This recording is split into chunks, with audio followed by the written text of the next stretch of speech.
BTC নিৰ্বাচনৰ প্ৰাক্ষণত ধাৰাবাহিক হিংসাত্মক ঘটনা ভেৰগাঁও পৰিষদীয় সমষ্টিত পুনৰ নিৰ্বাচনী হিংসা মুখ্যমন্ত্ৰী ভেৰগাঁৱৰ ডিমাকুছিলৈ অহাৰ এদিন পূৰ্বে বিজেপি আৰু ইউপিপিএল কৰ্মীৰ মাজত সংঘাত মাৰপিটত আহত হৈছে বিজেপি কেইবাজনো কৰ্মী বিজেপি দুখন গাড়ী ভঙাৰ লগতে চালকৰ পৰা গাড়ীৰ চাবি কাঢ়ি নিয়াৰ অভিযোগ ইউপিপিএল কৰ্মীৰ বিৰুদ্ধে বিজেপি কৰ্মীক হাতে হাতে লাঠি লৈ ইউপিপিএল কৰ্মী আক্ৰমণ কৰাৰ অভিযোগ ঘটনাস্থলীত আৰক্ষী উপস্থিত হৈ পিছত নিয়ন্ত্ৰণ কৰে পৰিস্থিতি লগতে আহত বিজেপি কৰ্মীক ভৰ্তি কৰাইছে হস্পিটেলত ইপিনে ঘটনা সন্দৰ্ভত 20 জন ইউপিপিএল কৰ্মীৰ বিৰুদ্ধে ডিমাকুছি আৰক্ষী থানাত এজাহাৰ দাখিল কৰিছে বিজেপি কৰ্মীয়ে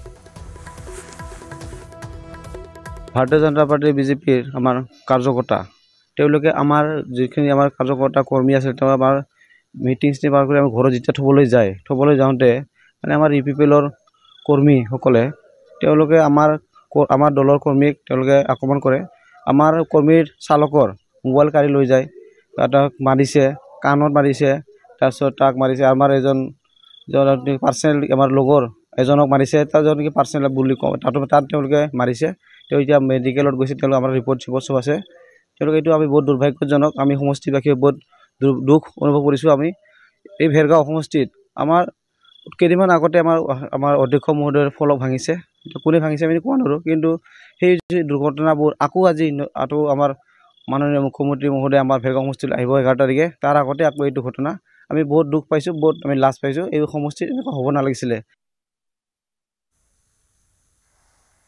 গোসাইগাঁও শ্ৰীৰামপুৰত নিৰ্বাচনী হিংসা বিপিএফ আৰু কংগ্ৰেছ সমৰ্থকৰ মাজত হৈছে সংঘাত নিৰ্বাচনী সভাৰ বাবে পাৰি থোৱা চকী ভাঙি লণ্ডভণ্ড দুইটা দলৰ সমৰ্থকে ভাঙি লণ্ডভণ্ড কৰে চকীসমূহ গোসাইগাঁও আৰক্ষী উপস্থিত হৈ পিছত নিয়ন্ত্ৰণ কৰে পৰিস্থিতি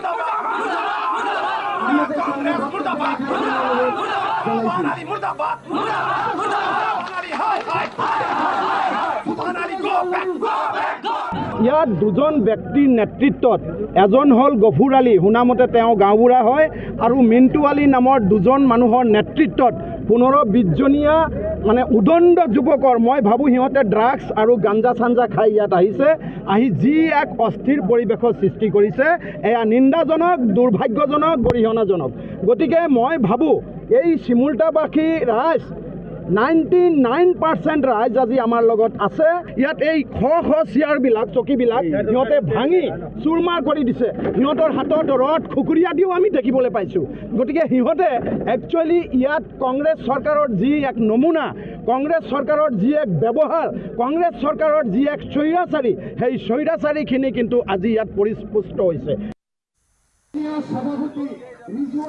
কংগ্ৰেছৰ বিধায়ক সোহান আলী চৰকাৰৰ পৰিচালনাত কংগ্ৰেছ কৰ্মীয়ে শ্ৰীৰামপুৰত নিৰ্বাচনী হিংসাত লিপ্ত হোৱাৰ অভিযোগ বিপিএফ দলৰ প্ৰাৰ্থী মুখলেছুৰ ৰহমানৰ এই ঘটনাটো এটা দুষ্ট চক্ৰৰ দ্বাৰা অনুষ্ঠিত হৈছে আৰু সেই দুষ্ট চক্ৰটো হ'ল কংগ্ৰেছ দলৰ কিছু ভেৰণীয়া গুণ্ডা বাহিনী আৰু সেই ভেৰণীয়া গুণ্ডা বাহিনীবিলাকৰ মূল লিডিঙতে আছে এজন বিশিষ্ট ব্যক্তি তেখেত হ'ল এজন MLA সোবাহান আলী চৰকাৰ আমাৰ শ্ৰীৰামপুৰ সমষ্টিত ইমান শান্তিপূৰ্ণভাৱে ইয়াতে নিৰ্বাচনী কাৰ্যসমূহ চলি আছিলে হঠাৎকে আহি দিনটো সোবাহান আলী চৰকাৰে চিমুলটাপুত আহি বাহৰ পাতি থকা বুলি আমি পিছত খবৰ পালোঁ ক'ৰবাত তেনেকে দিনটো বাহৰ পাতি থাকি চক্ৰান্ত কৰি আজি BPF দলৰ শান্তিপূৰ্ণভাৱে চলি থকা সভাত হঠাৎকে আহি অতৰ্কিতে আহি যি গণতন্ত্ৰ বিৰোধী যি উদ্ভণ্ডালি কৰিলে সেয়া আমাৰ গণতন্ত্ৰ প্ৰেমী প্ৰতিগৰাকী ৰাইজৰ কাৰণে এটা অশুভ বাৰ্তা শিৱসাগৰত উৎকোচ লৈ হাতে লুটে আটক হৈছে এজন যোগান বিভাগৰ অধীক্ষক নাগুইব খানক আটক কৰা হৈছে খাদ্য ৰাজহুৱা বিতৰণ আৰু পৰিক্ৰমা বিভাগত অভিযান চলাইছিলে CM ভিজিলেন্সে দুৰ্নীতি নিবাৰক শাখাৰ 12 জনীয়া এটা দলে চলাইছিল অভিযান অধীক্ষক নাগুইব খানক সোধা পোছা অব্যাহত ৰাখিছে CM ভিজিলেন্সে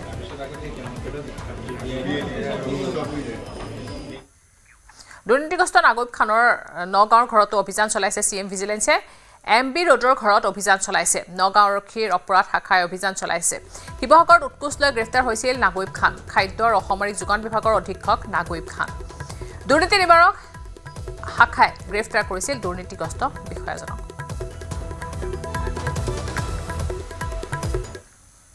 গৌৰৱ গগৈৰ পাকিস্তান সংযোগৰ এছআইটিৰ প্ৰতিবেদন দাখিলৰ আজি অন্তিম দিন। এছআইটি প্ৰতিবেদনৰ বাবে সন্ধিয়া 6 বজালৈ অপেক্ষা কৰিব মুখ্যমন্ত্ৰী হিমন্ত বিশ্ব শৰ্মাই। এছআইটিয়ে দাখিল কৰা প্ৰতিবেদন চোৱাৰ পিছতে সিদ্ধান্ত ল'ব মুখ্যমন্ত্ৰীয়ে। প্ৰতিবেদনত গুৰুত্বৰ বিশেষ কিবা থাকিলে ব্যৱস্থা লোৱা হ'ব বুলি মন্তব্য কৰে মুখ্যমন্ত্ৰীয়ে। আৰু যদি প্ৰতিবেদনত বিশেষ একো নাথাকে তেন্তে গোচৰটো বন্ধ কৰি দিয়া হ'ব বুলি মুখ্যমন্ত্ৰীগৰাকীয়ে উল্লেখ কৰে। আনহাতে আজি সন্ধিয়া 6 বজাৰ ভিতৰত যদি প্ৰতিবেদন দাখিল কৰিব নোৱাৰে তেন্তে এছআইটিক প্ৰশ্ন কৰিব মুখ্যমন্ত্ৰীয়ে। মুখ্যমন্ত্ৰী তথা শাসক বিৰোধী নেতাৰ লগতে সমগ্ৰ ৰাজ্যবাসী এতিয়া অপেক্ষাত আছে এছআইটিৰ প্ৰতিবেদনক লৈ। 14বাৰ পাকিস্তানলৈ গৈছিল গৌৰৱ গগৈৰ পত্নী এলিজাবেথ। গৌৰৱ আৰু পত্নীৰ পাকিস্তান লিংকক লৈ এলিজাবেথক জেৰা কৰিছে এছআইটিয়ে। এছআইটিৰ তদন্ত প্ৰতিবেদনত লিপিবদ্ধ এলিজাবেথৰ বিস্ফোৰক স্বীকাৰোক্তি। বিয়াৰ পূৰ্বে দুবাৰকৈ গৌৰৱ গগৈয়ে কৰিছিল পাকিস্তান ভ্ৰমণ। 1.5 মাহত 9জনকৈ লোকক সোধা পোছা কৰিছে এছআইটিয়ে। ৰজি কলিতা, মুন্না প্ৰসাদ গুপ্তা, মৈত্ৰী ডেকা, প্ৰণৱ গোস্বামীক লৈ গঠন হৈছিল এছআইটি। আজি মুখ্যমন্ত্ৰীৰ হাতত পৰিব এছআইটিৰ তদন্তৰ প্ৰতিবেদন। নতুন দিল্লীত এছআইটিৰ জেৰাৰ সন্মুখীন হৈছিল গৌৰৱ গগৈৰ পত্নী এলিজাবেথ। তদন্তৰ সময়ছোৱাত তদন্তকাৰী দলটোৱে 5 বাৰ গৈছে দিল্লী, পাঞ্জাৱলৈ। পাকিস্তানী নাগৰিক আলী টকি শেখৰ বিৰুদ্ধেও তদন্ত কৰিছে দলটোৱে। আলী টকি শেখৰ কেইবা কোটি টকা বিনিয়োগ হৈছিল এলিজাবেথৰ কৰ্মৰত এনজিঅ'টোত।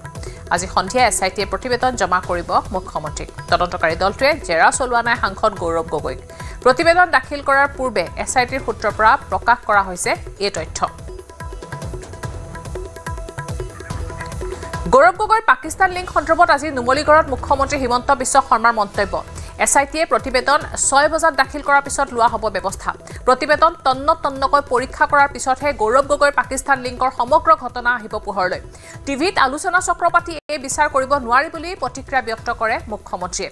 সমগ্ৰ ঘটনাৰ সৈতে দেশৰ সাৰ্বভৌমত্বৰ কথাটো জড়িত হৈ আছে। বিষয়টোক লৈ চিনেমা নাটক কৰা হোৱা নাই, এনেদৰে প্ৰতিক্ৰিয়া প্ৰকাশ কৰে মুখ্যমন্ত্ৰীয়ে।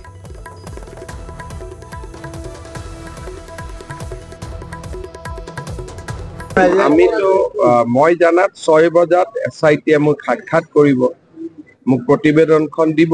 10 ছেপ্টেম্বৰ যেনেকে কৈছিলো, আজি 10 ছেপ্টেম্বৰ তদন্ত আজি সামৰণিও কৰিম। মই চিনেমা কৰিবৰ কাৰণেতো খোজা নাই, গতিকে ৰিপৰ্টটো পঢ়িব লাগিব। আপোনালোকে চিনেমা এখনৰ অপেক্ষা কৰি আছে, মই তেনেকুৱা চিনেমা কৰিব খোজা নাই। ৰিপৰ্টটো দিব, চৰকাৰে সূক্ষ্মভাৱে ৰিপৰ্টটো পঢ়িব আৰু চৰকাৰে ৰিপৰ্টটো পঢ়ি যি ব্যৱস্থা ল'ব লাগে তাকে ল'ব। যদি আপোনালোকে ভাবিছে যে প্ৰতিবেদন দিব, মই এখন সাংবাদিক মাল কৰি এখন চিনেমা কৰিম, আপোনালোকে ৰাতি টিভিত ডিবেট কৰিব, টক শ্ব' পাতিব, চৰকাৰ তেনেকে নচলে। চৰকাৰ গাম্ভীৰ্যতাৰে চলে, চৰকাৰ এটা প্ৰক্ৰিয়াৰ মাজেৰে চলে। আৰু এইটো যিহেতু বহুত ডাঙৰ গোচৰ এটা, আমি গোচৰটোত যাতে কোনো পৰ্যায়তে তাক আমি এটা আকাংক্ষিত লক্ষ্যলৈ লৈ যাব পাৰো, সেইকাৰণে আমি তাক প্ৰক্ৰিয়াৰ মাজেৰে আমি আগবাঢ়ি যাম। ইয়াতে আমি ৰিপৰ্ট এটা দিলে, মই গুৱাহাটীত সাংবাদিকসকলক মাতি ললো, তাতে আপোনালোকৰ আগত প্ৰমাণখিনি দিলো, এটা টক শ্ব' হ'ল গধূলি। এই ধৰণৰ পৰিৱেশ এটাৰ কাৰণে আমি তদন্ত কৰা নাই। এইটো এটা খুব চিৰিয়াছ ইনকুৱাৰী, দেশৰ সাৰ্বভৌমত্বৰ লগত জড়িত এটা তদন্ত আৰু দেশৰ ৰাষ্ট্ৰীয় সুৰক্ষাৰ লগত জড়িত। গতিকে ৰিপৰ্টটো দিব 6 বজাত, মই পঢ়িম। তাৰ পিছত যি ব্যৱস্থা, ৰিপৰ্টটো পঢ়াৰ পিছতহে মই গম পাম যে এই ৰিপৰ্টটোৰ ওপৰত কি ব্যৱস্থা ল'ব লাগে। ইফালে গৌৰৱ গগৈৰ পাকিস্তান সংযোগৰ এছআইটিৰ প্ৰতিবেদন সন্দৰ্ভত প্ৰতিক্ৰিয়া প্ৰকাশ কৰিছে কংগ্ৰেছ নেত্ৰী মীৰা বৰঠাকুৰে। আমি উৎকণ্ঠাৰে বাট চোৱা নাছিলোঁ। আমি এটা বছৰটোৰ সৰ্ববৃহৎ কৌতুক হ'ব বুলি ভাবি পেলাইহে আমি একচুৱেলি বাট চাই আছিলোঁ যে হিমন্ত বিশ্ব শৰ্মাই এইটোত কেনেকৈ মুখ থেকেচা খাব। গতিকে আজি 10 ছেপ্টেম্বৰ আপুনি যোৱাকালিৰ পৰা দেখিছে যে হিমন্ত বিশ্ব শৰ্মাই আকৌ অলপ নমন হৈছে গোটেই কাৰবাৰটো। গতিকে এই বিষয়টোক একচুৱেলি বেছি চৰ্চা কৰি থাকি লাভ নাই। 10 ছেপ্টেম্বৰৰ কথাটো যদি বিশেষকৈ আমি চৰ্চা কৰোঁ তেতিয়াহ'লে গৃহ বিভাগক একচুৱেলি আমি অংগুষ্ঠ দেখুওৱা হ'ব, অংগুষ্ঠ দেখুওৱা হ'ব। গতিকে আমাৰ সেই প্ৰতিষ্ঠানবিলাকৰ প্ৰতি আমাৰ বিশ্বাস আৰু আস্থা আছে। গতিকে 10 ছেপ্টেম্বৰৰ বিষয়টো আজিৰ পৰা সমাপ্ত হোৱাটো আমি আশা কৰোঁ, যাতে ভাৰত চৰকাৰৰ গৃহ বিভাগক হিমন্ত বিশ্ব শৰ্মাই অংগুষ্ঠ দেখুৱাব পাৰে, ভেঙুচালি কৰিব পাৰে, তেওঁলোকে হতাশগ্ৰস্ত কৰিব পাৰে। কিন্তু আমাৰ সেই অনুষ্ঠানবিলাকৰ প্ৰতি বিশ্বাস আছে যে গৌৰৱ গগৈ যে অবৈধভাৱে পাকিস্তান যোৱা নাছিলে, ৰয়েও জানে, গৃহ বিভাগেও জানে। গতিকে এই বিষয়টোৰ প্ৰতি তেওঁলোকে কোনো ধৰণৰ প্ৰতিক্ৰিয়া দিয়া নাই আৰু প্ৰতিক্ৰিয়া দিয়াৰ কোনো অৱকাশো নাই ইফালে গৌৰৱ গগৈ পাকিস্তান সংযোগ সন্দৰ্ভত মুখ্যমন্ত্ৰীৰ হাতত নাই কোনো তথ্য প্ৰমাণ এই মন্তব্য কৰিছে কংগ্ৰেছ নেতা ৰিপুণ বৰাই ৰাজনীতিক পানী ঘোলা কৰিবলৈ এই অভিযোগ অনা বুলি তাৎপৰ্যপূৰ্ণ মন্তব্য কৰে কংগ্ৰেছ নেতাজনে প্ৰমাণ তেওঁ যদি হাতত আজি তেওঁ কিয় সাহস নকৰিল আজি তেওঁ ৰিপৰ্ট দিবলৈ সাহস কিয় নকৰিল প্ৰথম কথা সেই গতিকে তেওঁ যিয়ে ৰিপৰ্ট নিদিয়ক তেওঁ SITয়ে যিয়ে ৰিপৰ্ট নিদিয়ক এই কোনো কাৰণত গৌৰৱ গগৈ পাকিস্তানী লিংক তেওঁলোকে প্ৰমাণ কৰিব নোৱাৰে আৰু নাইও একো নাইও প্ৰমাণ কৰিব মাত্ৰ কথা হৈছে কি পানী ঘোলা কৰিবৰ কাৰণে তেওঁ দেখিলে যে যেতিয়া গৌৰৱ গগৈ সভাপতি হ'ল আৰু গৌৰৱ গগৈ উত্থানত তেওঁ শংকিত হৈছে আৰু ২৬ত গৌৰৱ গগৈৰ নেতৃত্বত কংগ্ৰেছৰ চৰকাৰ হ'ব বুলি তেওঁ ভাবিছে আৰু সেইকাৰণে তেওঁৰ যে ৰাজনৈতিক এটা বিধ্বস্ত তেওঁ অৱস্থা পাব সেইটো উমান কৰিয়েই তেওঁ কেনেকৈ গৌৰৱ গগৈক ডেমেজ কৰিব পাৰি গৌৰৱ গগৈক ডেমেজ কৰিলে কংগ্ৰেছ ডেমেজ হ'ব আৰু তেতিয়া তেওঁ ২৬ত পুনৰ হ'ব পাৰিব গতিকে গৌৰৱ গগৈ কেনেকৈ ডেমেজ কৰিব পাৰি গতিকে সেইকাৰণে তেওঁ এইটো এটা মনে সজা কৰি আনিছে আমি চেলেঞ্জ কৰিছোঁ তেওঁ চেলেঞ্জ ৰাখক তেওঁ দেখুৱাওক তেওঁ আজি নাই দিয়া ৰিপৰ্ট কাইলৈ দিব পৰহিলৈ দিব যেতিয়াই দিব তেওঁ ৰিপৰ্ট দিয়ক আৰু আমি তেওঁক চেলেঞ্জ কৰিছোঁ তেওঁৰ কথা ৰাখক তেওঁ ৰিজাইন দিয়ক আৰু তেওঁ বেলেগৰ ঘৰত থাকক তেওঁ বৃদ্ধাশ্ৰমত থাকক ভাড়া ঘৰত থাকক তেওঁ ঘৰলৈ নাযাওঁ বুলি কৈছে নহয় আৰু যদি লাগে ঘৰ আমি কংগ্ৰেছে তেওঁক বন্দোবস্ত কৰিম